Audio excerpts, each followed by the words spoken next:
Hi everybody, my name is Christiane Karam. I'm very happy to be here and to be part of the Revels Musical Connection series.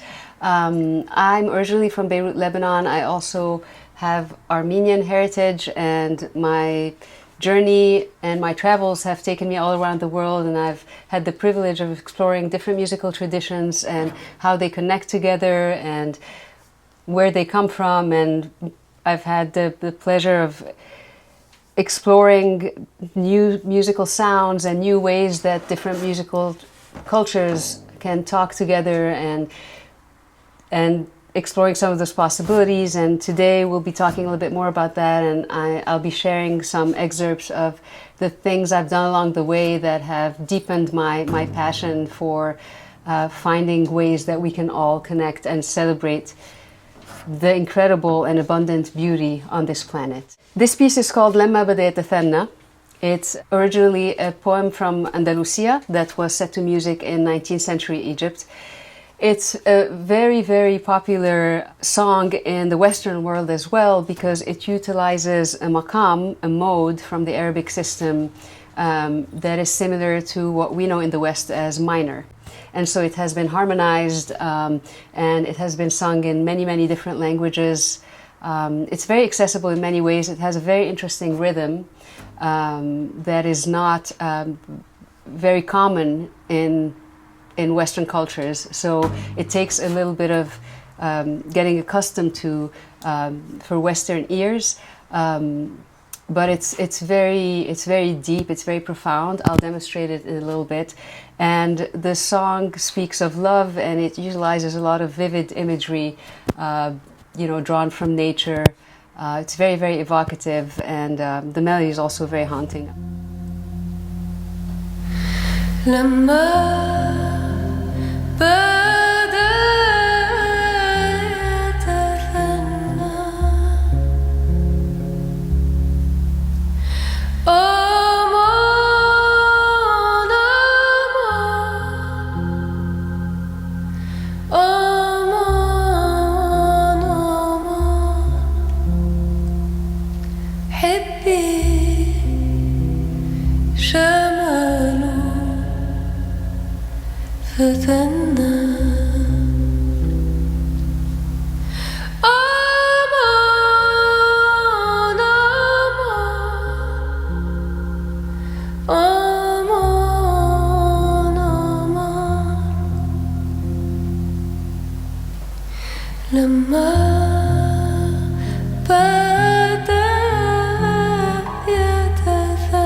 what you can hear is this form, this particular song form is called muwashah, and what you hear a lot in Eastern musical traditions is that, you know, there's no vertical grid, there's no harmony, and it's modal, so everything is very much about the relationship of the rhythm and the melody, and they work together, and that's why the rhythmic traditions in those regions are very, very intricate, and ornamentation is such a big deal in the melody as well, and you see how the accents in the melody and the rhythm work together. In this form, the rhythm is called sama'i thaqil, which means literally heavy sama'i, because it's a long, slower cycle, which is very typical in classical traditions. We see that in India as well. And it has 10 beats, and where the accents fall in the bass parts of the cycle can feel a little counterintuitive for those of us who are more accustomed to 3/4 and 4/4 and 6/8. So I'll show you a little bit how the rhythm goes, and then you'll be able to appreciate the relationship between the rhythm and the melody a little bit more when you hear the song. So I'll play a couple of measures of Sama'i Thaqil.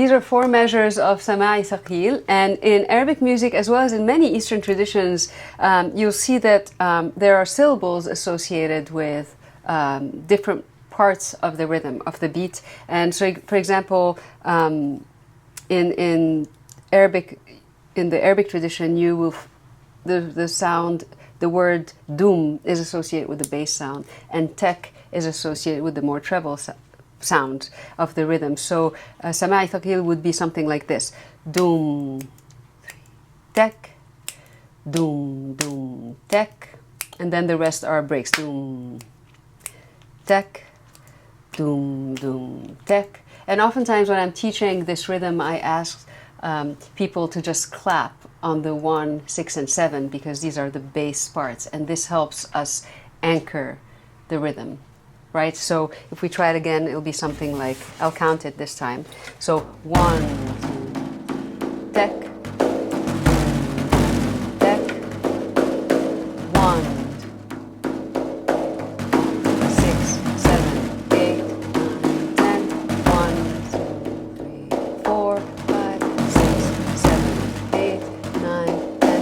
And it takes a while to get into it, and I've worked with so many people over the years, and many of them extremely proficient musicians in Western traditions, and it really takes a while to get this cycle in your system if you haven't heard it a lot. But once you do, and you know when it's integrated, then you can really fly with it and really play over it and really do beautiful things with it. So I find that process so exciting, of just embracing something that may feel foreign or different, but then looking for what's familiar in it that we can connect to, and being with it enough, immersing ourselves enough with it until it all becomes, you know, our friend. And I find that that's true for everything in life and in relationships and in friendships and in collaborations. We are so conditioned to see what's different and experience it as not a good thing, experience it as threatening, and experiencing it as separation. And when we start looking and listening with the mindset of, let me find what in here is similar to what I know and what I can connect to, it's amazing what kinds of doors open and makes it easier for us to take it all in. And then a style of music that we thought we could never connect to, suddenly we fall in love with. And that's why I tell everybody, like, you know, the only and best way to really embrace a musical style or a language of any sort is just to go be there with the people, eat the food, talk to them, be on the land, you know, and experience the humanity of it and the community of it, and that's how it gets in us. So there's a lot of joy and reward along the way, but we have to have the fortitude and the discipline to stay with it anytime we're inviting something new in our experience. The minor makam in this piece is called Nahwend. It's also common in Turkish, in the Turkish tradition, and you know, much like the Greek modes that we know, it can be, you know, natural or harmonic, and there's obviously, you know, different set of rules that apply to the development of it within a certain piece or composition or improvisation, but it's very, very close to the minor that we know. The main difference between Arabic styles or Eastern styles and Western styles is, you know, the intonation system, right? So in Western styles, we utilize the tempered system, which was created roughly, what, you know, 500 years ago or something like that, and granted that it gave us a whole new layer, right, of depth and appreciation of harmony and transposition and different things that we didn't have access to before. In some ways, it also robbed us from the natural acoustics that occur in non-tempered systems, and so we have a little bit more freedom with Eastern traditions, and in particular, you know, with traditions from you know, the Middle East, where microtones are very, very much part of the scales themselves. They're not bends. They're not incidents. They're not ornaments. They are the notes themselves, and we can go very deep into those subdivisions. Right? It could go up to 12 subdivisions per whole step. That's a whole lot. That's very different from the 2 that we have in the Western system.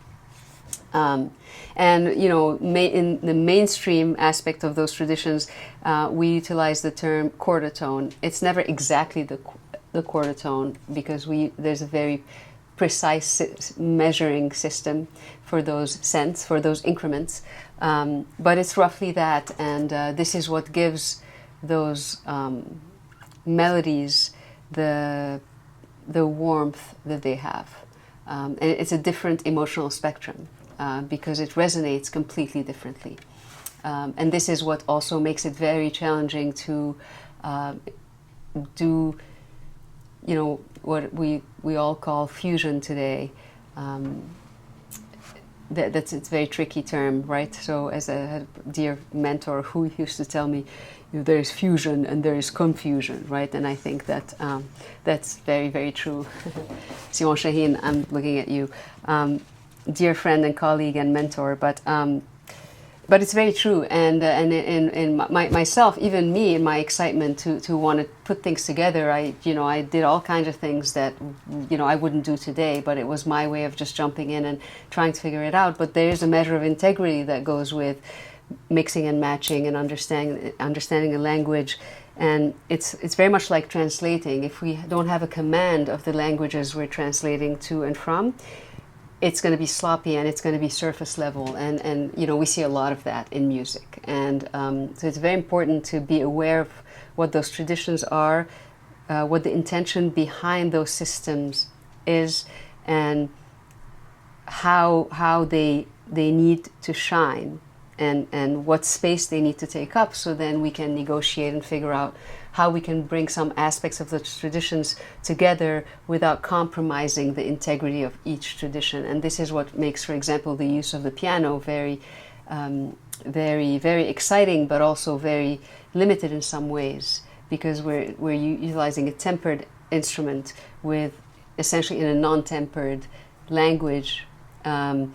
And there are beautiful ways of doing it, and it's, you know, there are a lot of artists that have become very proficient at doing that, and I'm starting to find that place myself. It's very wonderful because it's very deep, but it takes some time, and it takes discipline, and it takes, again, integrity. And there's a danger of appropriation everywhere, and especially with, you know, Middle Eastern styles, I think there's this very, very disturbing kind of stereotype of, you know, the augmented second, and we just stick it everywhere, and we call it desert music, and you know, it's everywhere, and that's not where the soul of the music is, right? And so I tell my students sometimes that it's like, you know, you can't just walk into somebody's house uninvited and just take a piece of art that you like on your way out because you liked it, and then go put it in your house.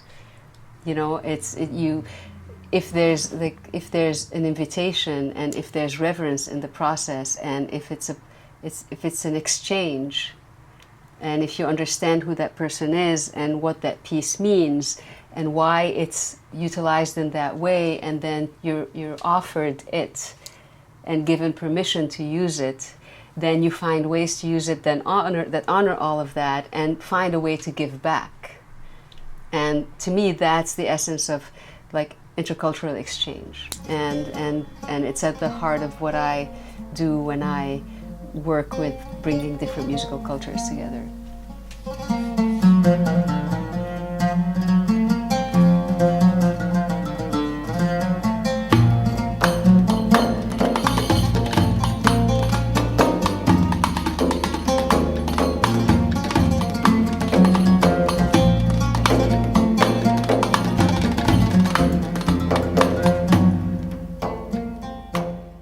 This next piece is actually really fun. I had the incredible privilege of working with the one and only Bobby McFerrin for many years. There's no doubt that he's been one of my biggest influences and one of the biggest mentors and inspirations, just because of the freedom he inspires, and you know, the mastery, obviously the musical and artistic mastery, but also the depth of his soul and the freedom that he exudes. I was really drawn to that, and it really helped me rise and find that in myself.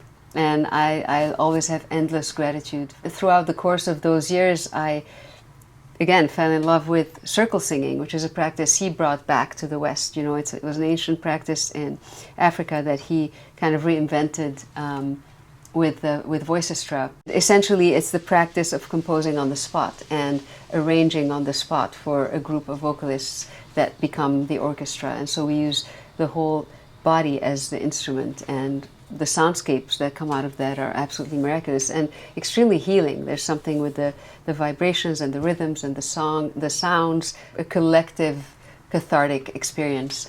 And so I took it upon myself, after immersing myself in that, to create something in that format, but with repertoire or music or improvisations from Eastern traditions. So I created an album called Eastern Tapestries that was something like 8-9 years ago, and I collaborated with a vocalist from a different part of those regions. You know, there was a Russian singer and a Hungarian singer and Bulgarian singer, and then I proceeded to arrange everything as though it was a circle song. And so it was a very unusual tapestry for that repertoire and for circle singing, which makes it a very kind of a unique approach in many ways. And this track, Wahda, started out as a circle singing improvisation because I'm so fascinated by rhythm. I started with a rhythm, and I wanted to see how much I could layer it, because I find,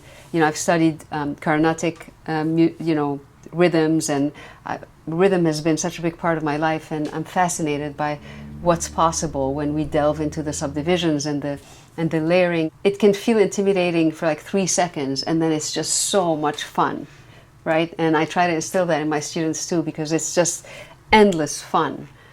So I was doing that, and then lo and behold, it became this big thing, and I was like, wow, this could actually become a piece. It could become kind of through composed improvisation / composition that brings together all those rhythms from around the world, and that's rooted in the concept of oneness, because Wahda in Arabic means one, and it's also the name of the rhythm in 4/4 that is at the the core of that piece. And so you'll hear different reductions and different rhythmic cycles from different parts of India, but also flamenco rhythms and also Arabic rhythms, all layered, coming in and out of each other, not agreeing and then agreeing. And it was just so much fun. It took a year. But I had a blast with it, and I find it very uplifting, and it's just such a joyous celebration of rhythm. So this is Wahda, we are all one.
So the Pletenitsa Balkan Choir, where do I start with Bulgarian music? So Bulgaria is another love in my life, like a very dear friend of mine and great mentor. She's one of the founding members of the Mystery of Bulgarian Voices, Binka Dobreva, who I owe so much to, again, because she was a dear mentor and has become a dear friend. And she said in an interview once that I must have been Bulgarian in another life, because my connection to this music is so endlessly profound. And I discovered it through a French band that had a little bit of the Mystery of Bulgarian Voices as an intro to their songs. I must have been like 18 or 20. Yeah, something like 19, 20, and it changed my life. And so I started traveling to Bulgaria, and I started learning the language, and I wanted to know everything about that. And I fell in love with it. I've spent a lot of time in Bulgaria. It's my home away from home. And so the love was so big that eventually, of course, I had to start my own Balkan choir. And Binka Dobreva dubbed it Pletenitsa, which in Bulgarian means braid. And she said it's because you're also, because of the cultures that you bring together, but also because you're all so connected. And I found that very moving. Bulgarian folk music is a world unto itself. It's very, very melodically rich. It's very rhythmically rich. They utilize a lot of different, very fast rhythms that you'll find a lot in different parts of the Balkans that all come out of folk dances. And it's amazing. It's very much like flamenco in Spain. You'll find kids who can't even read or write, right? But the way they sing and the way they dance those rhythms is just astoundingly inspiring and beautiful and perfect. And some of us could spend decades trying to do that, and with all the intellectual intelligence we have, and we're not going to have that kind of wisdom in our bodies. What has shaped me and the way I teach and the way I like to share music is to first, take this offline and put the music in our bodies and get used to feeling it there, because that's where music happens.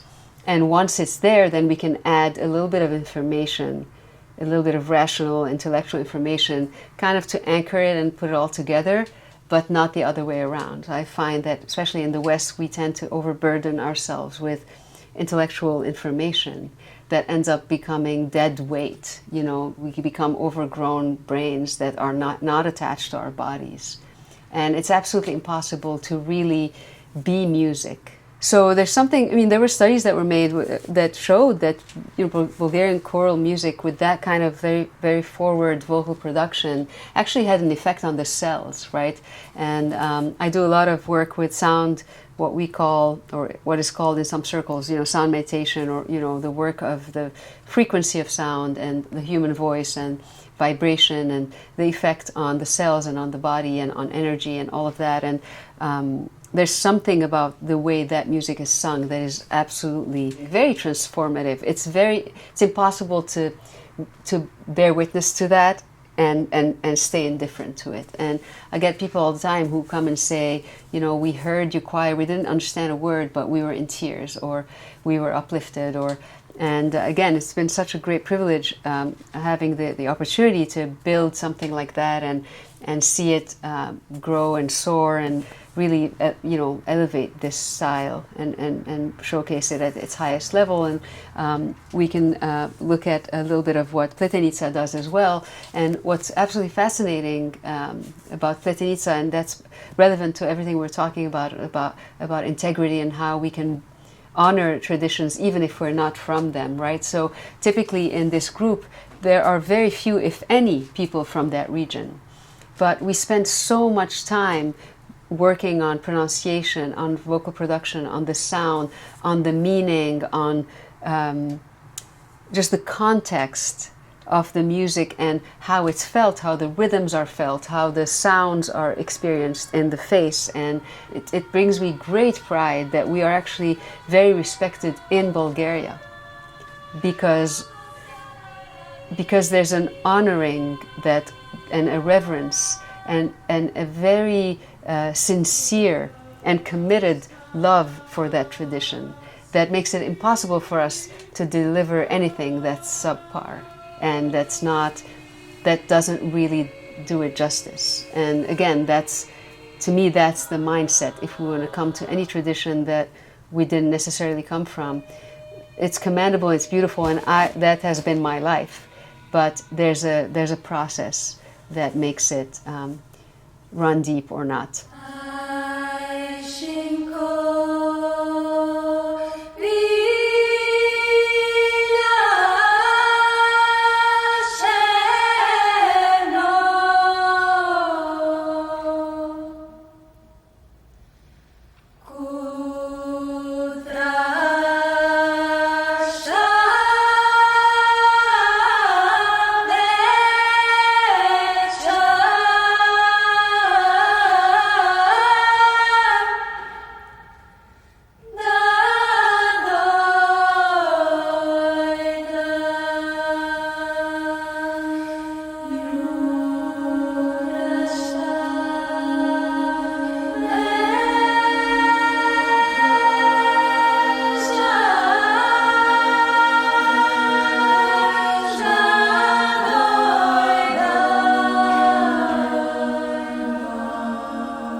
So in Bulgaria and in many parts of the Balkans, we'll find rhythms that are, as I said, fast, and they're very contrasting to the other rhythm we looked at, which was the Sama'i, which was a more classical, slow, longer cycle.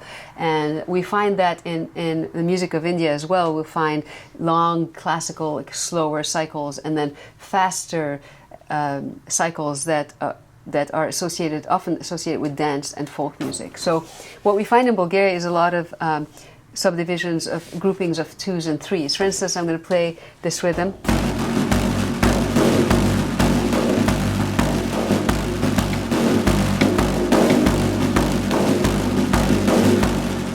So this is a 7/8, very, very, very common in Bulgaria, and the grouping is 1 2 1 2 1 2 3 1 2 1 2 1 2 3 1 2 1 2 1 2 3 1 2 1 2 1 2 3, and the way to feel this, and going back to the kids I mentioned earlier, there's nobody in that region that would come and say, this is 7, so we're going to count it like 1 2 3 4 5 6 7 1 2 3 4 5 6 7. This is completely a mind game. This is like a controlling, rational situation that completely gets in the way of the music. On the contrary, it is often experienced as long beats and short beats. So it's like da da da da da da da da da. And it's funny because you'll find a lot of people from that region counted like 1 2 3 1 2 3. It's really funny, but it's very real because it's two short beats and a long beat. And if you look at like classical composers like Stravinsky or Bartok or whatever, if we are, there was a time when I was, working a lot on conducting, and if we're conducting a piece by Stravinsky that has this rhythm, we wouldn't count it like 1 2 3 4 5 6 7. We would count it like ta ka ka ka. So we would just mark where the accents are because that's where the dance is, and then the practice becomes practicing slow enough so we can really kind of anchor all the subdivisions and higher the resolution in pattern recognition, so that when we play it faster, all the pixels are there, right? And then it's and then you're flying. So this is what dance does, and this is what rhythm does that's associated with dance. So, for example, 1 2 1 2 1 2 3 1 2 3. And then there's another rhythm called Pletenitsa, which is an 11/8, but it's the exact same thing. If you think of it as Legos, it's the exact same thing. Instead of being 1 2 1 2 1 2 3 down down down, it's 1 2 1 2 1 2 3 1 2 1 2 1 2 1 2 3 1 2 1 2 1 2 1 2 3 1 2 1 2 1 1. So once you've practiced your 2s and your 3s, then you can permutate forever, and you just have to practice feeling the beginning of the cycle.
one incredible collaboration we had the privilege of having at Berklee with my Middle Eastern festival was when we brought in Tigran Hamasyan, who's incredible Armenian artist who plays, very progressive music and very contemporary music, but has retained the soul of Armenian folk in every note that he plays. And I find that he does it at just an absolutely exquisite level and the highest level of mastery. And it was such a joy just delving into that music and collaborating. And this is one of the songs that I had the great privilege of performing with him in this festival.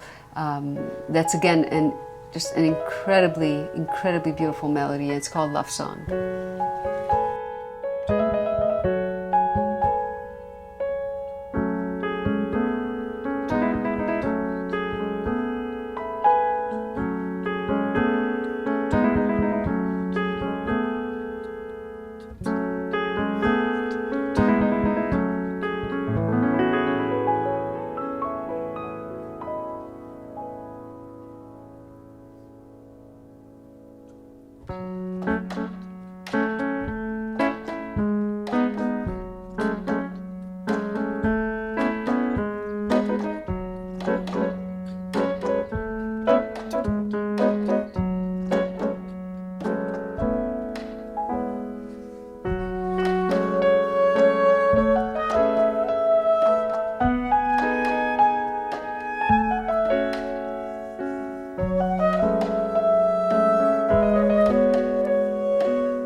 Tigran wrote incredible music and arranged ancient Armenian sacred chants in ways that are so moving and so beautiful. And this is another piece that we had the privilege of collaborating on with him that honored, his Armenian roots.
So Beirut is on my album Nar, which was just released, and it's a piece I wrote in the aftermath of the devastating explosion that happened on August 4th, 2020, and it was a very obviously cathartic experience, but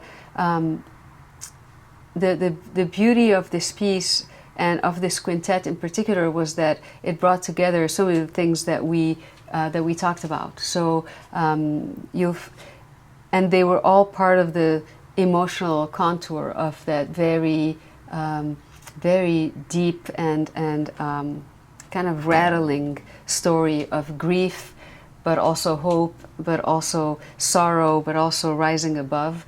And all of that was illustrated through maqam and the evocative nature of maqam, but also with odd meters and very just intent groove.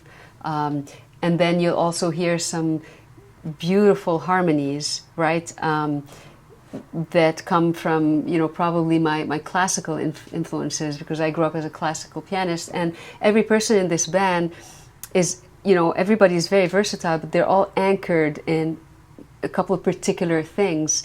And then it took a lot of wisdom and friendship, right? And obviously artistic mastery to bring all those things together in ways that created this extremely organic tapestry of like a through composed piece that almost feels like it's in different movements.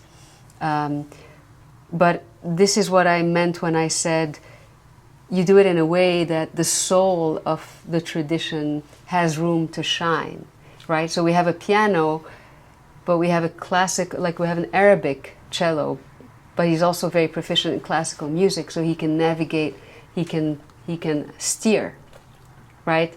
And so when it's time for maqam, then we all leave room for that. But then when it's time for the more haunting, more Western classical based harmonies, we pivot and we allow room for that. Then there's room for like no rhythm, and then there's room for very intent, odd meter driving rhythm that creates a whole nother soundscape. And then we have harmony that goes from extremely childlike, lullaby-like, simple,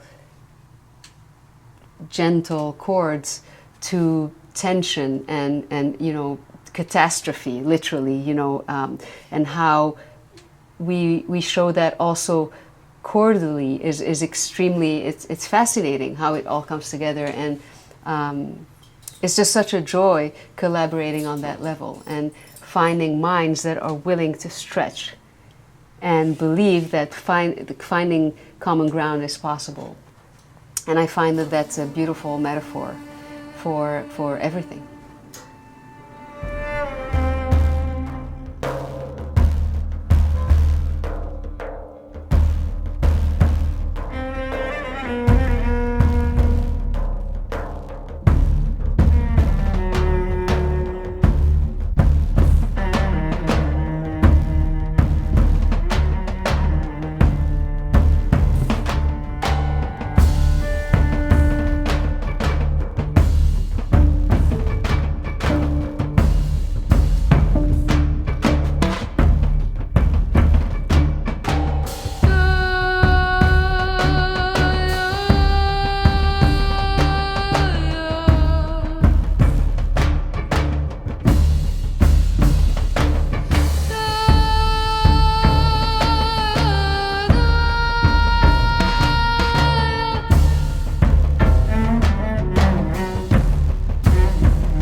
I've had the privilege of working with incredible artists and having just truly wondrous mentors over the course of my years, learning and doing and playing and performing and sharing all of this. And one of them is Bassam Saba.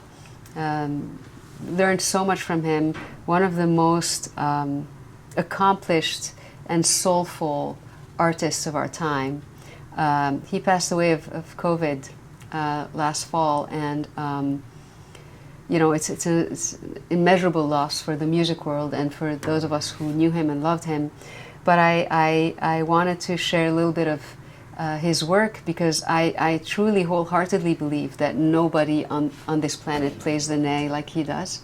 And there's something about his breath and the use of his breath and his masterful knowledge of maqam and developing melodies and the spiritual connection that he experiences doing that, which in turn, of course, we can experience,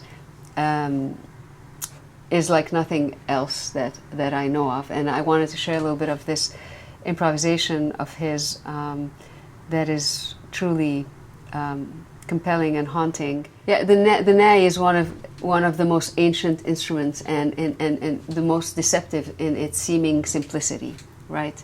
And the power that it has, again, on the human soul and body, I find extraordinary.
Thanks again for being with us. Hope you enjoyed this musical adventure, and see you soon.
Tigran